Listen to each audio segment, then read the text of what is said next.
Hi, Cathy Stone here. I'm going to be showing examples of an assignment that I created called a personal map. Personal map is a collage assignment. You can include anything you want. My hope is that you think about this in terms of metaphor.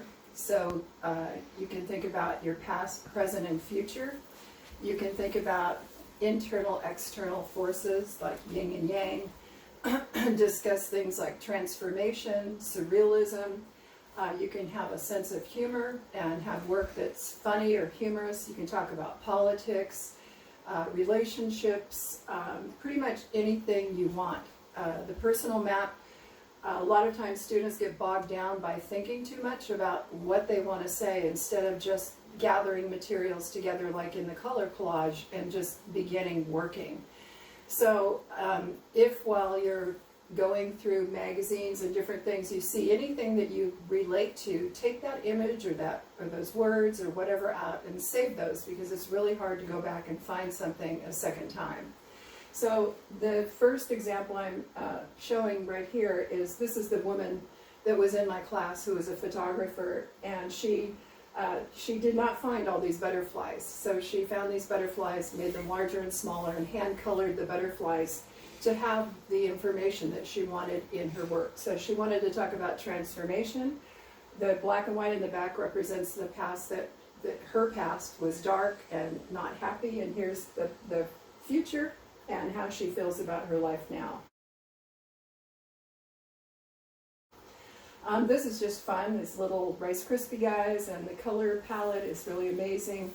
The person is using text here, and by turning the text on the side, you don't read it as quickly as you see it as a color component. So while you can put text in the pieces, you want to keep the text in the work, not as a title or something that is not an integral part of the work.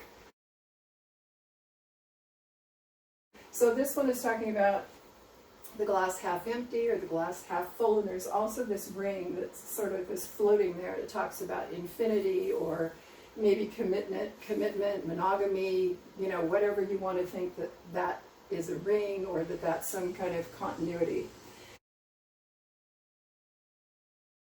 This piece has mixed media. This is cloth with ink on it, and the woman who made this is using the metaphor for wisdom, using wisdom teeth in her piece. There's also a piece of kitchen twine that goes up, so it's very, I think this far exceeds an assignment. This is actually a piece of art that I was lucky enough that a student gave it to me, so pretty incredible. This one is really violent, it's really intense. It's got this barking dog and a gun and all these things, so people have observations about the world, about what they do. So you're interested in what you want to say to express yourself. I'm interested formally in how you put your elements together to create a work that's universal enough that we all can follow it visually and understand it. Really smart if you're using red. There's red and black at the bottom creates gravity. You've got red, red, red, red, so that you're not just stuck on this really dynamic eye. This piece is using the outside shape as a nuclear bomb blast, and then everything about Los Angeles. There's like really complex small components in here that fit into that shape that talks about a lot of things all at the same time. This is a humorous piece. It's very minimal. There's very few pieces here, and the student who made this kept trying to add more and more and more elements into his collage, and it just kept taking away from it. So sometimes minimal is the way to go. It says everything you need to say. This is used effectively, defiantly different, the dialogue, and then also using 2 lines of red text going through the image. This is a piece of paper that is like sky paper, so if you're looking for something, you're a daydreamer and you want to use that as a metaphor, you can get that paper in larger sheets or small sheets like this at Michael's for 50 cents. It's very cheap.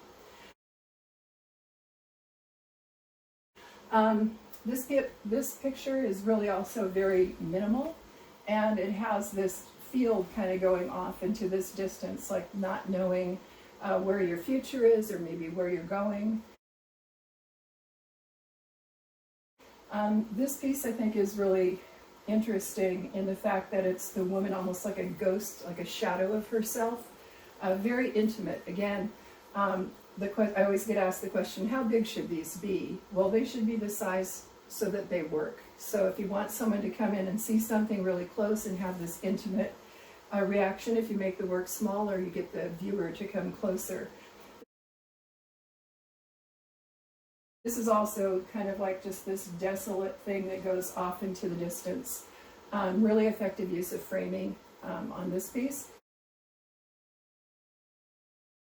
And this one is just very lyrical. This arm comes in from the side, holds this cloth that's almost like you can feel the hand touching the texture of that really lovely cloth, and just comes down, and it's really about fashion, design, beauty. It doesn't have any really heavy-handed meaning, but it's a beautiful collage, really well balanced and thoughtful. So continuing on, talking about the use of metaphor, also the use of text and mixed media. Some of these pieces kind of start adding different kinds of paper, different things. This is a really good example.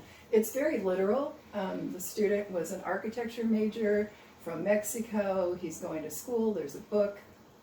But the really nice aspect of this work is how he's using these arcs in his work, and these arcs that come back this way that meet the edge of the paper that then change color. So I feel like this is a piece of artwork. It kind of goes beyond the assignment. This one is talking about spirituality. It's at the point where the woman goes out of the picture frame, her silhouette becomes the sky. So it's talking about these enigmatic kinds of things, and also there's a table with a bowl of fruit, and really essential. And actually a male student made this piece, and a lot of times I think how people's art turn out and the sensitivity level and the creativity and what they have to say comes from all kinds of places, and sometimes gender doesn't matter in terms of the expression of femininity or masculinity. This one's kind of dipping into surrealism. There's very few pieces here. There's a guy sitting on a bench looking out into the sky. There's this clock, and then he's using the circle, which is just the paper, to create this focal point for his piece, but again, very enigmatic. This is a compilation of a lot of different images here. There's a silhouette and a hand holding this, and this kind of broken fork kind of just sticking down into the picture. And I don't know exactly what it means, but I really like the color. I like the flat background, and then the organic textural quality of the piece.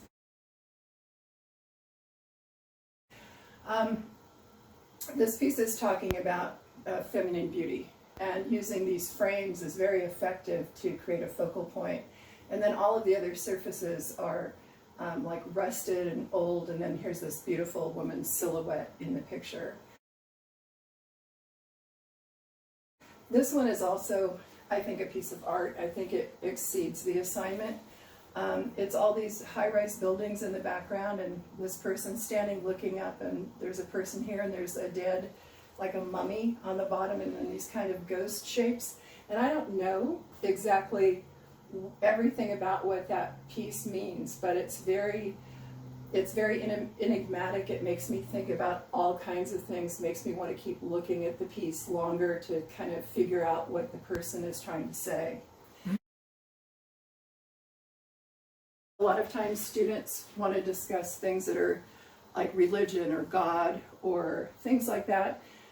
There's nothing wrong with doing that, but in doing so, you really have to pay attention to all of the formal elements and principles and pull your piece together so it has a universal concept. So this is actually hand-drawn with ink, and it's like the hand of God, you know, is what this is kind of saying. So it's kind of serious and kind of a pun at the same time, and uses the idea of art making in the piece as well. This piece is really kind of interesting. It goes from the floor of a valley to then a lake and mountains, and then into the sky. And it's just this, like, looking onto the world, to the beauty of nature. This is not the student, this is a metaphor for him. So it just represents mankind on earth looking at beauty, looking at what's there.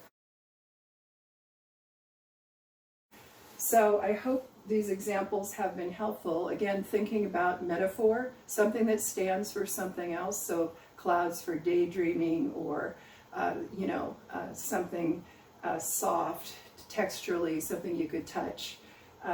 All the kinds of things that I've talked about here.